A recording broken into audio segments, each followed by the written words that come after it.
Dirty Bird podcast contains foul language and is not appropriate for young fledglings. Listener discretion is advised. Our intro music is brought to you by Ricky Pistone, aka Dick Piston. And our outro music is brought to you by the Sidewalk Slammers. Check them out wherever you get your music.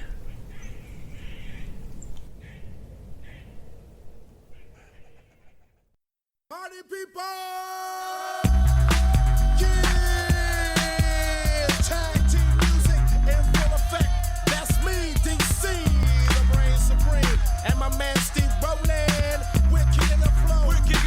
It goes a little something like this. Whoop, there it is, Hitman.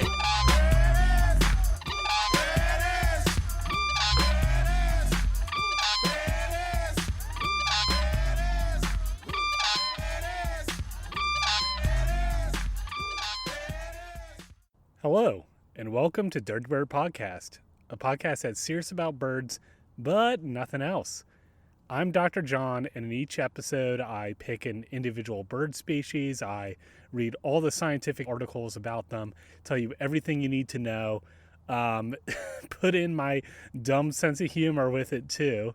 And today, I am back from break, y'all. I abandoned you for a month. I'm so sorry. But it's because I'm introducing the newest Dirty Birder, my son, Bo.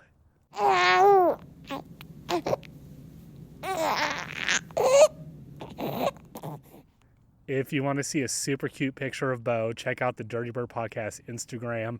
It's probably on the Facebook page too. I think I have him linked.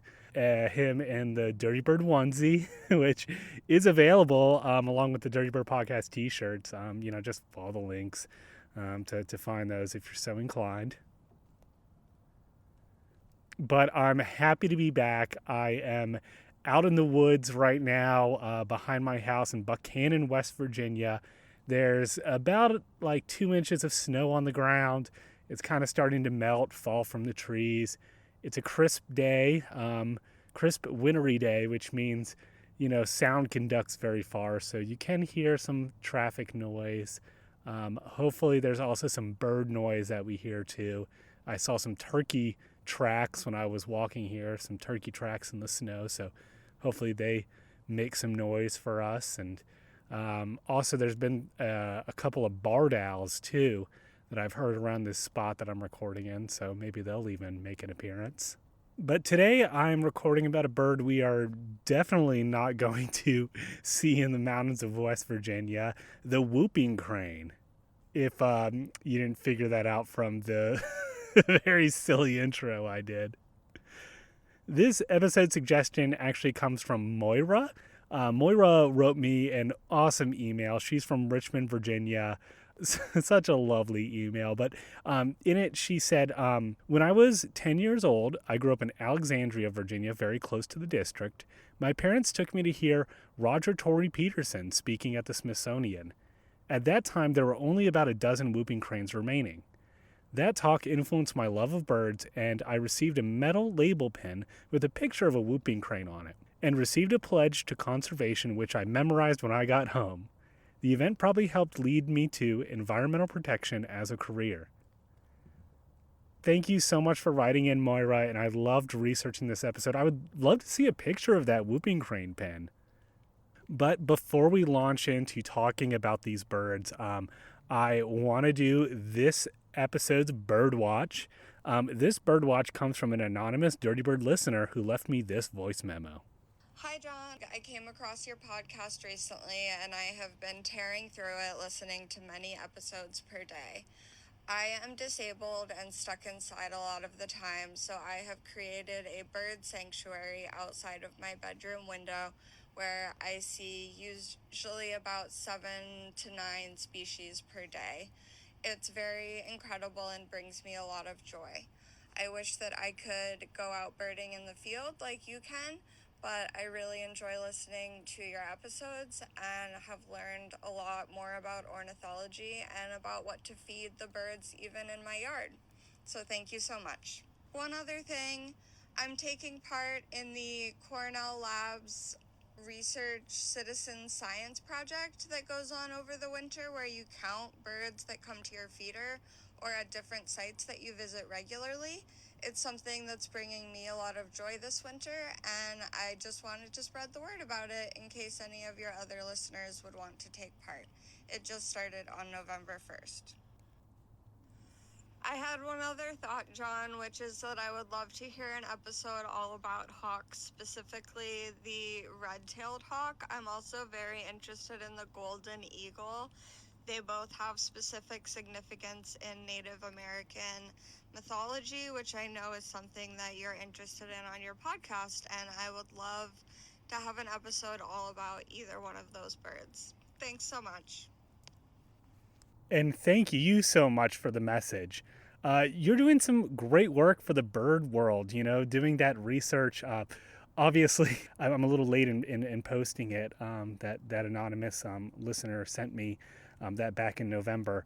But, everybody out there, get involved. There's like the Christmas bird count. There's so many bird counts. Like this citizen science is the foundation of birding. Back when I do my research, it goes back to John James Audubon. He was kind of a citizen scientist, and yeah, he did some fucked up things, shooting a lot of birds, including the whooping crane that we're going to talk about. He was killing them by the dozens. But it's really helpful. It gets people involved. And it shows that, we as people care about these birds and helps with the conservation. I'm definitely going to plan to do an episode on the red-tailed hawk or golden eagle, and we'll certainly discuss some Native American cultural stories about them too. I've missed having those Native American cultural stories on the episodes. And finally, I want to read a review I got on Apple Podcast. I love the reviews I get. Please, please, please, y'all, if you can, leave me a 5-star review wherever you listen. Apple Podcast is nice because you can, write a little message with it, which I love to read. It makes me smile. It helps people find the show. Also, let me know if you want some free stickers. I'll send you like 10, 20 free stickers that you can pass out to all your birding friends and spread the dirty bird love. So this review is from Regulations Ranch, entitled A Flocking Favorite. A couple years ago, I was sitting on my patio specifically looking for a podcast about the Carolina wren and came across No Country for Old Wren. I was immediately hooked. I swear every few minutes I paused to go tell my husband an interesting fact I'd learned about our favorite backyard resident. Then I caught up with every available episode and have been following along ever since. I'm so appreciative of this podcast and should have left a review much sooner.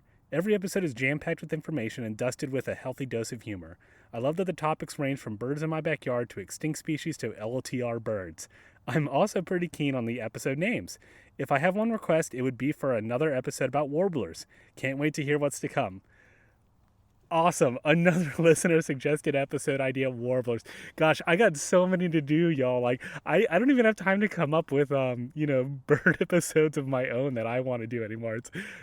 I love it. It's a good problem to have that y'all want me to cover so many different species, and I'm happy to do it. Just please be patient, and I will do it. So let's kick off this episode about the whooping crane. To launch into it, I'm going to be talking about the scientific and common names for the whooping crane. And since I can't talk about the whooping crane without talking about its call, I'm also going to launch straight into its vocalizations. We'll go over its life history, and then finally we'll dive into its incredible conservation story and end with evolution, as always. I also want to give a special shout out to the International Crane Foundation. Not only are they instrumental in the preservation of the whooping crane and other crane species, but they have a great informative website with lots of information on whooping cranes that I use for this show. And it's also super kid-friendly. They have these features, it's almost like a virtual classroom. And there's arts and crafts, all kinds of cool stuff about the biology of birds. Definitely check it out on a rainy day if you have kids. So the scientific name for the whooping crane is Grus americana. It's a pretty simple scientific name. Grus is the Latin word for crane, and Americana is pretty intuitive. It's found in America. It's found in Canada too, but the sandhill crane already has the species name canadensis, so, that was taken. And whooping, that common name, it comes from its call. That call is given by both males and females as territorial defense, and also they will call to maintain their pair bonds as part of their courtship. They'll call individually and also in unison. You can tell the sexes apart by the call. The male's call is lower, longer, and louder than the females. The males are more of a baritone. Astute listeners can tell whooping crane males and females apart just by their call.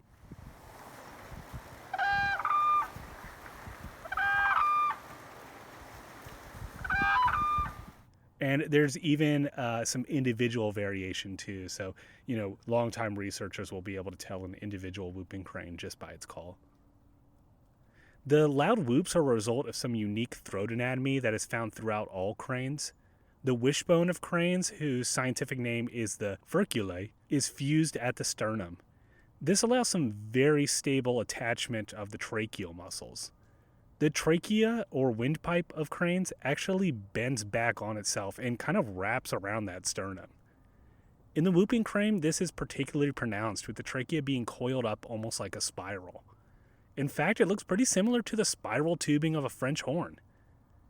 Just like in brass instruments, this coiling allows for more resonance and a louder call. The whooping crane is a large bird, standing over 5 feet tall, making it the tallest bird in North America. And its wingspan is even bigger, at around 7 feet. It's mostly white with a dull red mask around the front of its face and black on the back of their head. They have yellow eyes. This is in contrast to sandhill cranes that have a gray or rusty color to their body, but also have red on their head, so it can be easy to mistake them. But no, whooping cranes, they have pure snowy white. And cranes can be easily identified from herons when they fly, because cranes fly with their necks stretched straight outwards and their legs straight back. It looks a little awkward compared to the more compact flight of herons. Crane footprints are also distinctive from herons. Both birds have long toes that imprint well into the muddy landscapes that they traverse. However, herons will have a hallux, basically the big toe in a bird, but this faces backwards on the foot. So they'll have 3 toes pointing forward, but then kind of one little spine pointing backwards. Whereas with the cranes, they'll just have 3 pointing forward. Also, in flight, you can tell whooping cranes by their black primary feathers on their outer wings. This helps to tell them apart from egrets and sandhill cranes, so you look for those black outer tips. Their walk is also very distinctive. It's been described as smooth, proud, and stately.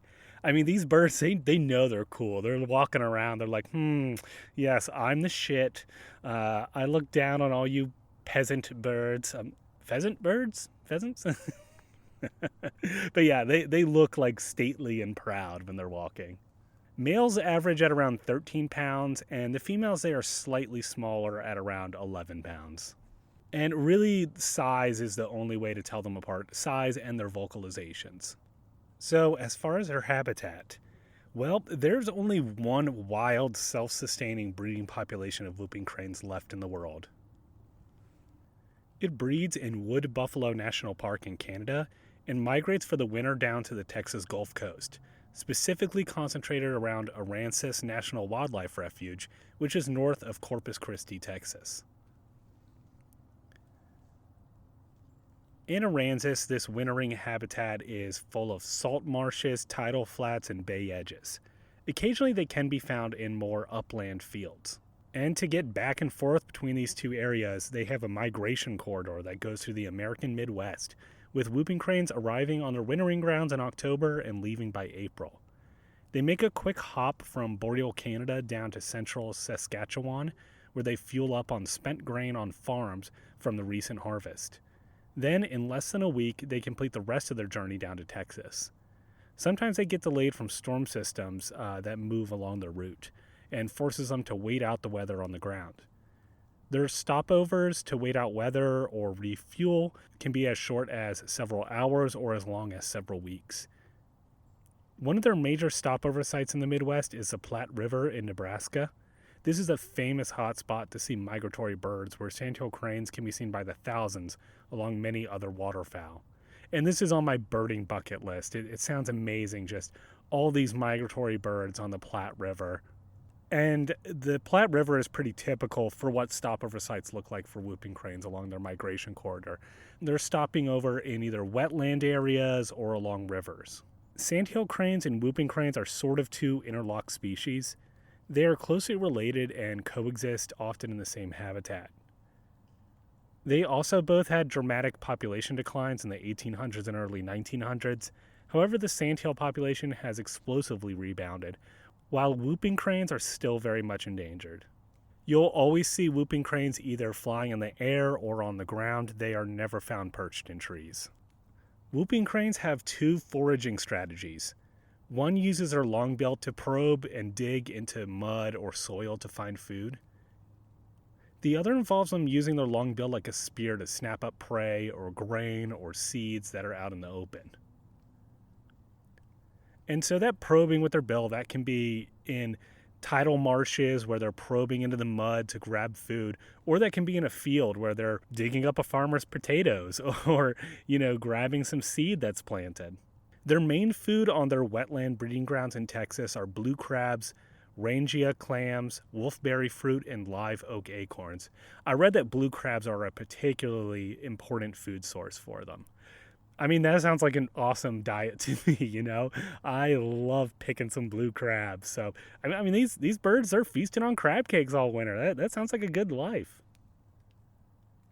They will also go to upland areas to feed, especially areas that have been recently burned.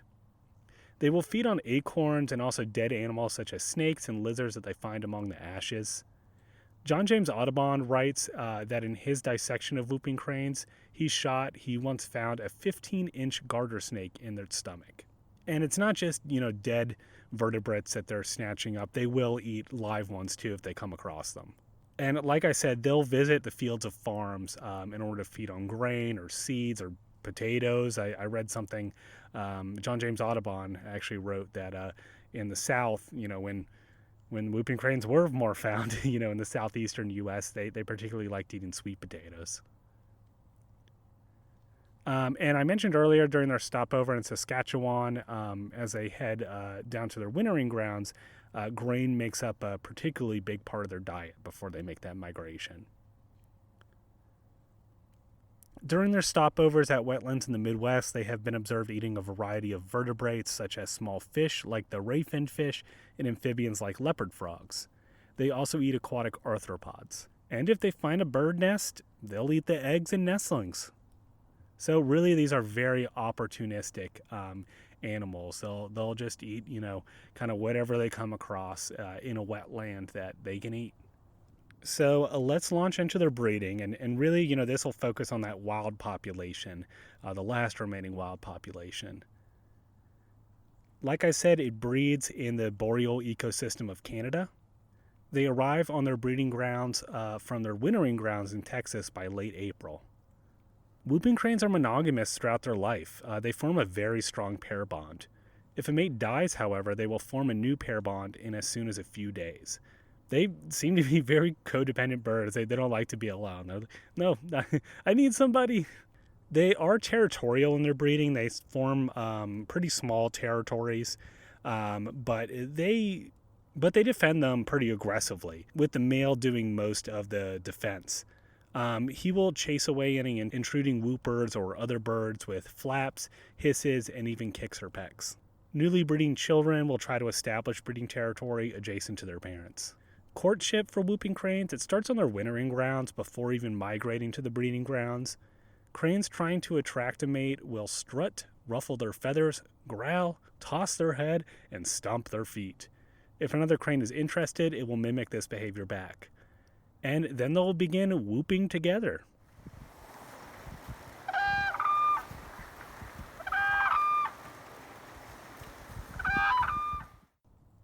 This courtship behavior is actually really important for stimulating sex hormones that cause egg release and development in the female and sperm production in the male. When a bonded pair is feeling frisky and ready to mate, they will perform an elaborate courtship dance. They will leap up into the air as high as 6 to 8 feet, bow to each other, flap, run, and even pick up sticks with their beaks and toss them in the air. This gets them really worked up, all hot and bothered, and ready to copulate. And they will do the deed. They'll do it multiple times a day. They'll start building nests by mid-May on their breeding grounds. They build their nest in shallow lakes and ponds of the Canadian taiga. Usually the water that they build them around is only 5 to 10 inches deep. These marshy, wet environments help protect the nest from predators that don't want to get their feet wet. They place their nests among clumps of brush that form little islands in the shallow water. Their nest is a mound of mud and vegetation, and the male and female will build it together. Really, it's little more than just a bowl or depression amongst vegetation and protected by the standing water that's all around it. But they do a little bit of building. They'll break off sticks and reeds to help form a platform amongst the wetland. They lay 2 eggs, but usually only one chick survives. The other chick either starves, is killed by predators, or is killed by its sibling. This is a brutal but typical strategy for large, long-lived birds. This was the exact scenario with... Oh. A train coming through. It's kind of cool to listen to. There's actually a bar in Buchanan. This is such a sidetrack. There's actually a bar in Buchanan that is right next to the train tracks called the Whistle Stop Cafe. And so you sit in there and drink some brews and watch the trains. That sounds like that's going to be my life when I'm 70. I'm just going to perch up in the Whistle Stop with, I don't know, a half glass of whiskey and, yep, another locomotive coming through the tracks. Oh, that was a tangent. Where even was I? Okay. Oh yeah, their nest. So they lay 2 eggs, but really only one chick survives.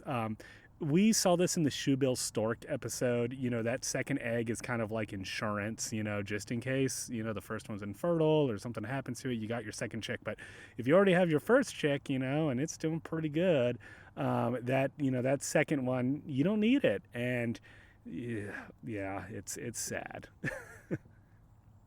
Very rarely they will lay 3 eggs. And they will re-nest if they lose their first nest. Both parents incubate the eggs fairly evenly, but the female seems to do most of the nighttime nest incubation. It takes about a month for the eggs to hatch. Whooping crane chicks are super cute. Definitely look up some pictures. They sort of look like an ostrich because they have that little fuzzy down-like chicken, like a little chicken chick. But they get these absurdly long necks and skinny heads. Like many ground nesting birds, whooping crane chicks are praecochial, meaning they can somewhat care for themselves at birth. Within hours of hatching, whooping crane chicks can walk, swim, and start to try and find food for themselves. Although they are given supplemental feedings by their mother, who pretty much takes over all of the chick duty from this point forward. Whooping crane chicks eat a really unique diet. In the last wild population breeding in Buffalo National Park, dragonfly larvae makes up the majority of their diet. What a specialized little diet, just dragonfly larvae. And so, after they hatch, they're running around trying to eat that dragonfly larvae, but they will still return to the nest and be brooded by their mother for the next 3 to 4 days of their life. After that, the mother will just brood them as needed if there's inclement weather. After about 80 to 100 days, the chicks begin to fledge and become juvenile whooping cranes. Juvenile whooping cranes have much more of a rusty brown color to their feathers. They don't start getting adult white plumage until about 120 days. And they don't get their full adult plumage until their second year. I've talked on the show before about cyclical population booms and busts of certain species. I think in my rough grouse episode I may have discussed that. You may have heard about how lemming populations in Canada have cyclical population increases and decreases. So too do snowshoe hares and lynx. Whooping crane breeding also has a cyclical nature, and it actually is correlated to the lynx decadal cycle. Decadal meaning it occurs over the course of 10 to 30 years. Unsurprisingly, whooping crane fledgling success is inversely correlated with lynx population success. But it's not as simple as when there's more lynx, they are eating more whooping crane fledglings. There's also correlations with surface and groundwater levels, sunspots, and climatic conditions. I'll talk about this more in the conservation section. By mid-September, whooping cranes begin to depart Canada and head to their wintering grounds. For juveniles, this will be their first migration. When migrating, whooping cranes will travel alone or in small flocks, usually no larger than 7 cranes. They will also sometimes mix in with sandhill cranes for migration. And they have to learn their migration routes from other whooping cranes. They're also able to learn it from sandhill cranes and even aircraft. We'll talk about that too in a moment in the conservation section. On their wintering grounds, whooping cranes are territorial and do not socialize with other cranes. Bonded pairs or family groups will feed and hang out together and aggressively drive off intruding whoopers. However, they will sometimes flock together when they feed on a widely available food source like grain. They take a while to reach sexual maturity. While they have been recorded breeding as early as 3 years old, it's usually not until they're 5. But they start to form pair bonds pretty early, even before they're sexually mature. Sort of like a betrothment or, a promise ring for the whooping cranes. By their first spring, nearly 30% of whooping cranes have formed a pair bond. That's crazy. They're not even a year old yet, and they're like, nope, you're mine forever. Studies of whooping crane fertility have found that peak fertility appears to occur at age 27 for males and 22 for females. Every 2 to 3 years, whooping cranes will perform a complete molt. They're very vulnerable during this period as they are flightless. So let's go into the conservation story of the whooping cranes, which is really kind of the most captivating element about them. To just talk about, their historic range, fossils for whooping cranes have been found from California to Florida and from northern Mexico all the way up to the Arctic coast of Canada. So that shows that whooping cranes were once very widespread throughout North America.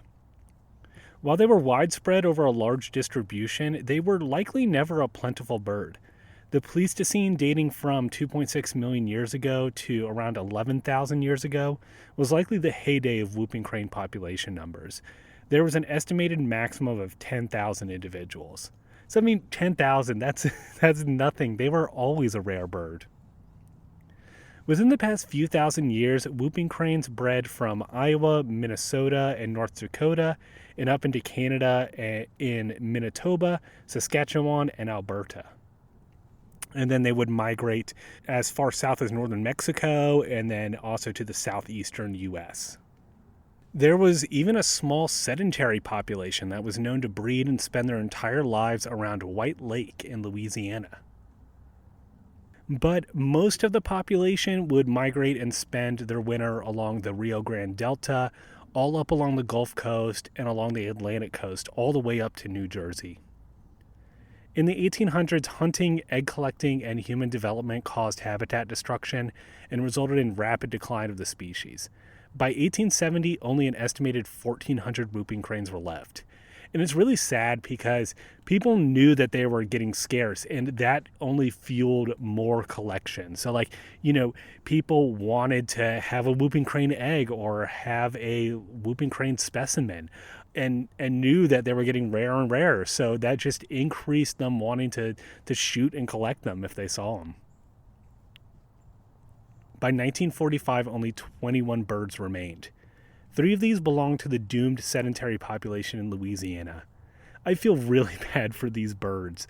The other 18 belong to the wild population that exists today and winters in Aransas. I hate to make a bad story worse, but the last Louisiana crane had a particularly bad fate.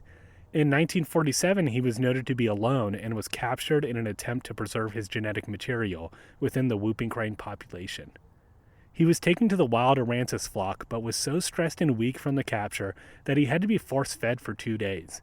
When he finally was released into the wild whooping crane flock, the other cranes attacked him, recognizing him as a stranger.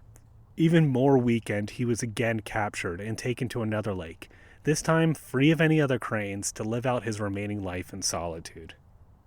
And that remaining life wasn't long. He died just a few months later. Dude, this poor Louisiana crane, this Creole crane. Oh God, I'm not even going to try to do a Creole accent. It's cut me off, y'all. The captive breeding programs of whooping cranes began in the late 1940s.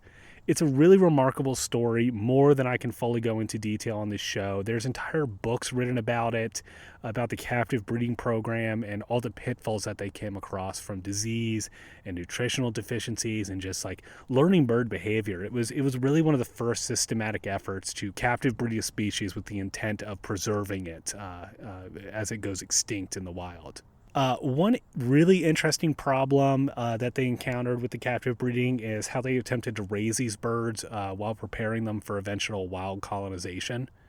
They quickly realized that nestlings would imprint onto humans and lose their natural fear of humans and wouldn't be interested in socializing with and mating with other cranes. This resulted in elaborate measures to disguise humans from the cranes, including having the caretakers dress in crane costumes and use elaborate puppets that look like cranes. Getting the whooping crane to successfully breed in captivity was a huge struggle. I mean, when I was reading about this, I couldn't help but think about the book Slaughterhouse-Five. I don't know if y'all have ever seen the movie or read the book. Basically, spoiler alert, but, a guy gets, captured by aliens along with a female, and basically, they want to watch him mate. And, it's kind of awkward. And probably these whooping cranes felt the same way. They're just, put into cages, and it's like, all right, come on now. Come on, do it. Make more baby whooping cranes. Come on, we want to watch you. They're like, what the hell? These humans are weird as fuck. It wasn't until 1975 that the first fertile whooping crane eggs were laid in captivity. Oh, doggy barking. I hope that's not my dog. Also, I don't just have a baby. I also adopt a dog too. My wife and I adopted a 9-year-old hound lab pit bull mix named Pepper. She's very sweet, but we've also spoiled her, and she's taken advantage of it. One strategy to augment whooping crane numbers has actually been taking eggs from wild crane nests. This may seem counterintuitive, but remember that while whooping cranes lay 2 eggs, usually only one chick survives and becomes a juvenile. By taking one egg from the nest and leaving the other, wildlife managers can help ensure the second chick also reaches the juvenile stage, albeit in captivity. There's actually evidence that removing an egg from the nest has resulted in increased chick fledgling for the wild population, maybe because the parents are then forced to just focus on one egg and one chick. There was also a pretty wild reintroduction strategy attempted in 1975 where 300 whooping crane eggs were placed into sandhill crane nests around Gray Lake, Idaho. The thought was that the sandhill cranes would raise the whooping cranes, who then would follow the sandhill crane flock to the Rio Grande to winter and eventually establish their own self-sustaining wild flock. Initially, this plan seemed to actually work. The sandhill cranes raised the foster chicks, and the juvenile whooping cranes followed the sandhill cranes on their migration. However, the survival rate was low. Only 209 of the eggs hatched, and of those, 84 fledged. Then the fledglings died in high numbers on their migration, mainly from power line collisions and from avian tuberculosis. The cranes that did survive wouldn't mate. It appears their courtship behaviors needed to be learned, and their sandhill foster parents couldn't do that. By 1999, the Gray Lakes whooping crane population was only 13. And just to go back to those power lines, they appear to be a significant mortality factor for whooping cranes. Of 50 whooping crane bodies recovered between 1950 and 2010, 10 were determined to have died from power line collisions. And, 10, that doesn't seem like much, but, we're talking about a population that is in the low hundreds. As of 2018, there were 158 whooping cranes managed in captivity in 11 different institutions in North America. However, only 52 of those birds were capable of contributing to increasing the population size. Whooping cranes in captivity have very low fertility rates and often require artificial insemination to produce chicks. Captive fertility rate is as low as 37%, while in the wild it is as high as 73%. There was an attempt in 1977 by an Idaho biologist named Kent Clegg to raise whooping cranes and to teach them to migrate using an ultralight plane. Basically, this inspired that movie Fly Away Home. I don't know if anyone else saw that. I remember that as a kid. This imprinted in me. Like, I don't know, some girl like raises some geese, and then her dad like makes them migrate by flying a plane. But anyway, the migration during the 850-mile journey from Idaho to the wetlands around the Rio Grande was successful, but ultimately the population did not survive. The new flyway featured stopover sites on farmers' fields and at popular hunting spots. The Fish and Wildlife Service eventually gave up on protecting this population, and it appears by 1999 it was largely gone, although there were a few scattered whooping crane sightings in the following years. There are ongoing efforts to reestablish populations in Louisiana, in the eastern U.S. flyway, and in Florida, but these populations are not self-sustaining. And they total around 150 birds. From what I've read, really only the eastern flyway population that winters in the southeastern U.S. and breeds in Wisconsin seems to have any chance. In 2002, a pair of whooping cranes in the Florida population successfully fledged a chick, the first whooping crane to fledge in the wild in the U.S. in 63 years. That's outside of that Aransas population, of course. The crane was nicknamed Lucky. It earned that name because it avoided several attempts by predators to eat it, mainly from bobcats. Bobcats appear to be a pretty big predator of whooping cranes in the southeastern U.S. It's thought that the decline of larger predators like red wolves and then also the Florida panther, they're not there anymore to keep the bobcats in check, so now the bobcats are kind of rampant, and they like to eat whooping cranes. Alligators in Florida also apparently prey on whooping cranes. Between 1997 and 2010, there were 15 cases of whooping cranes remains found in alligator mouths or stomachs. Ironically, in John James Audubon's depiction of the whooping crane, he has it preying on baby alligators, but really it seems like it might be the other way around. That Louisiana population, they were trying to reestablish the one around White Lake that I talked about, that poor whooping crane that got, beat up and had to die alone. But they tried to reestablish it. I read that, it had been given up on, and then also that the Florida population also had been given up on. Really, the only other one that seems like it may eventually become self-sustaining is that eastern flyway one that breeds in Wisconsin and then winters in the southeastern U.S. And that one heavily relies on humans using ultralight aircraft to help the whooping cranes migrate. That last self-sustaining population, though, the OG, the original whooping crane population, the Buffalo Aransas one, it numbers at around 500 individuals today. And this population may have easily gone extinct also. It was actually inadvertently saved in 1922 when the Wood Buffalo National Park was formed in Canada to protect the last herd of wood buffalo, who just happened to share the same habitat with the last breeding flock of whooping cranes. In 1938, the Aransas Wildlife Refuge was formed specifically to protect this population's wintering grounds. This last population is still under significant risk, though. It really has little room to expand, as coastal Texas is already densely populated and only getting bigger. The 2010 population of 25 million in coastal Texas is expected to reach 45 million by 2040. Also, wetland conservation along their migration corridor is really important because whooping cranes rely on wetlands to refuel and rest in. Since 1780, wetland acreage within the Midwest migration corridor of the whooping crane has declined by 6 million hectares. That's 14 million acres. That's pretty much the size of the entire state of West Virginia. Natural disasters such as hurricanes and rising sea levels may compromise what little habitat remains. Normally throughout history, the whooping cranes would just be able to move to another suitable habitat when sea level rise rose or, a big hurricane came through. But now with so much human development on the coastlines, there's a concern that there's nowhere else for them really to go. Also, that area of Texas, there's a lot of shipping that goes on there. There's oil pipelines that come through it. I mean, think about the Deepwater Horizon, spill. So there's a lot of concern that, human pollution may damage this area too. If the Buffalo Aransas population reaches 1,000 individuals and 250 breeding pairs, it is eligible for downlisting. Downlisting is a double-edged sword. It's, good and bad. It's good that, yay, they've reached, population numbers that they're no longer endangered and maybe just threatened. But also, it removes some of the protections for them.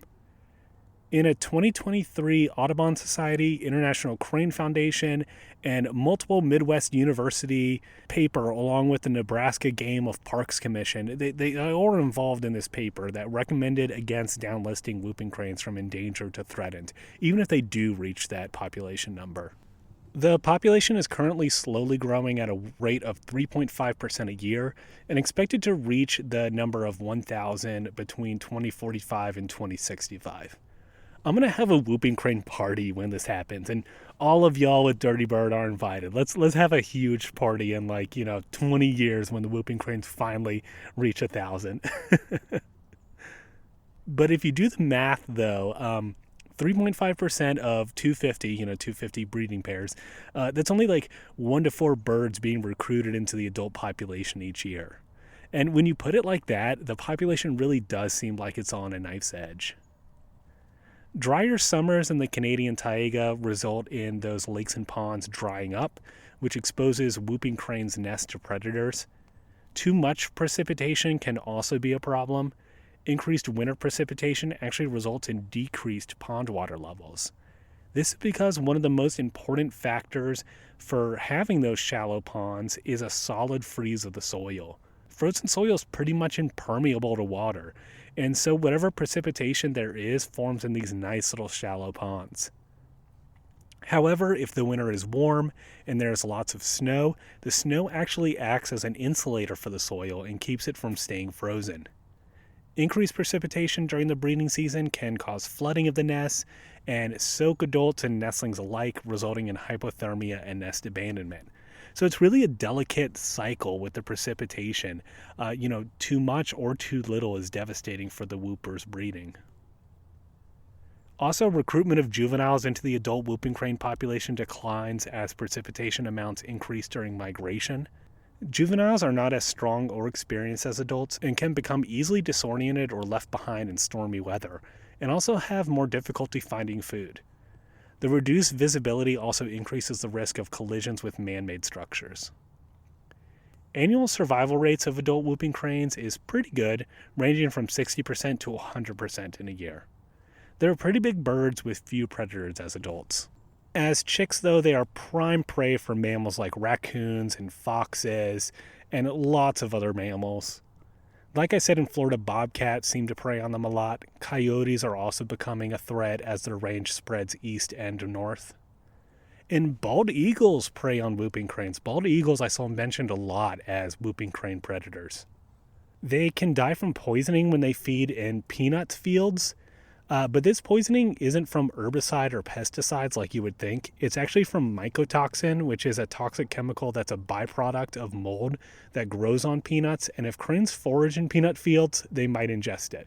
The oldest wild whooping crane was 28 years old, 4 months when it was found dead in Saskatchewan in 2005 after having been first banded in 1977.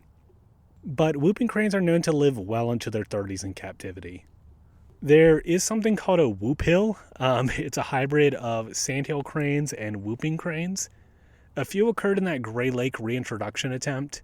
It's no surprise that when you have whooping crane chicks raised by sandhill cranes, they grow up a little confused and end up mating with sandhill cranes. There's actually a famous hybrid called Whoopsie. I love that. What a clever nickname. Whoopsie. It's among the Florida eastern flyway population. Remember, that's the population that's not fully self-sustainable and relies on continued reintroduction efforts. Not much is known about these hybrids since they are so rare, but they are likely sterile.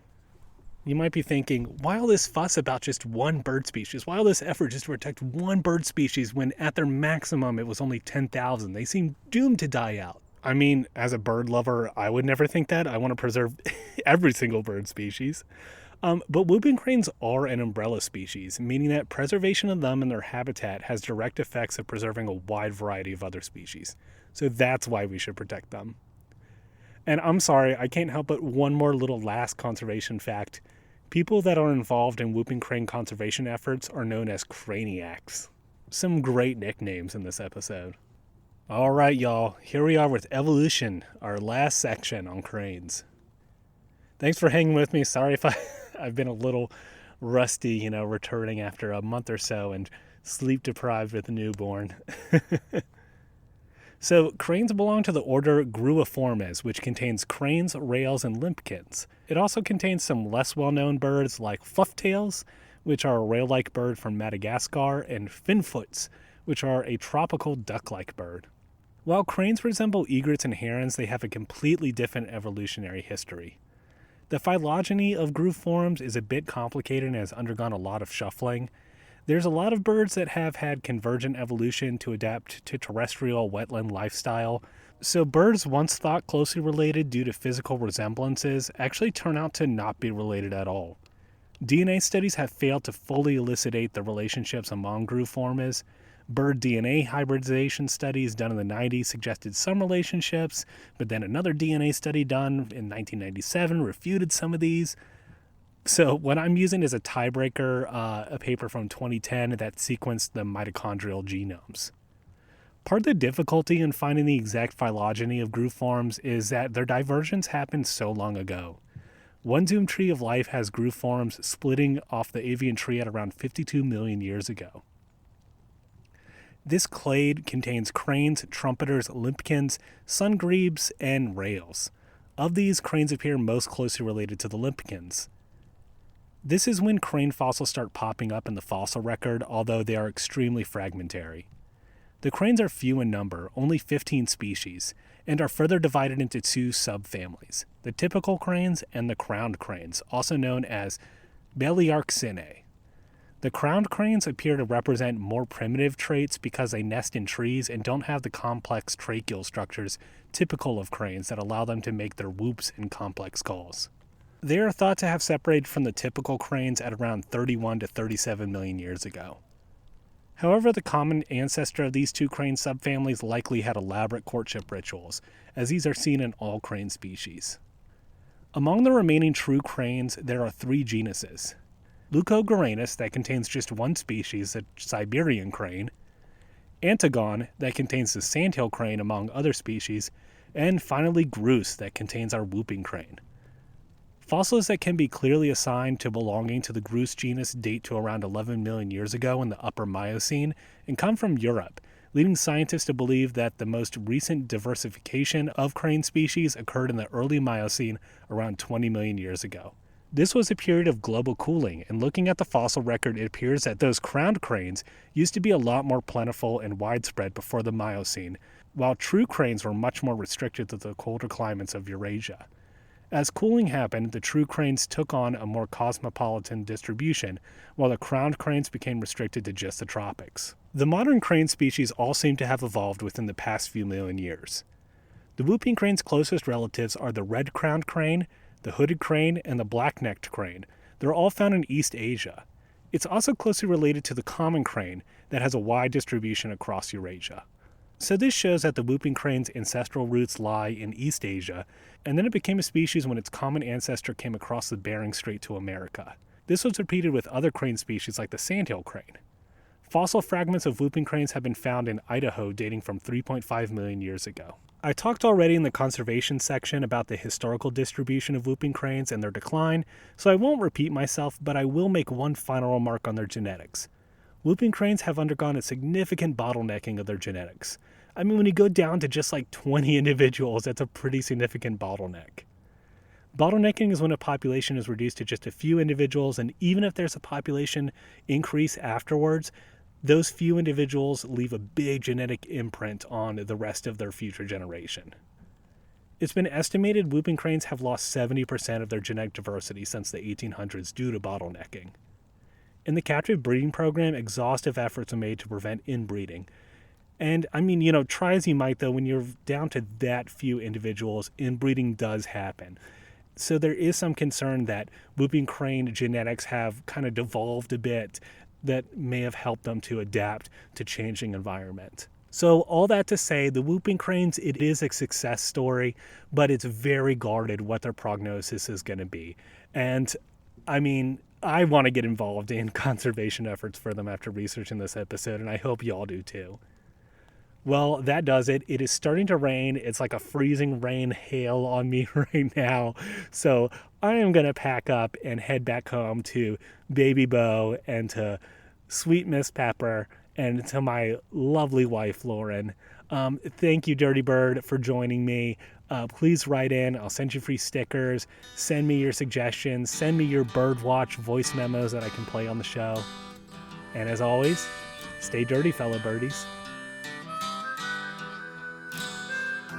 Dirty Bird Podcast is brought to you by me, John, with my rotating panel of guests and co-hosts. Thanks for being on the show, everybody. The Dirty Bird theme song is by Ricky Pistone. Check out his groovy and hilarious music videos on YouTube. The outro music you're listening to right now is a song New York Redneck by the Sidewalk Slammers. Check them out wherever you get your music. The Dirty Bird Podcast logo is by the very talented TJ Ranoski.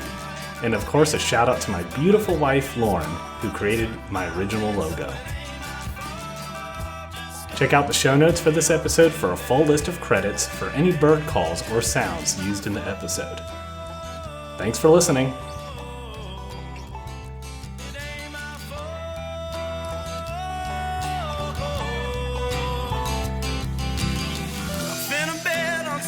At the track, drive into Brooklyn, ain't never coming back.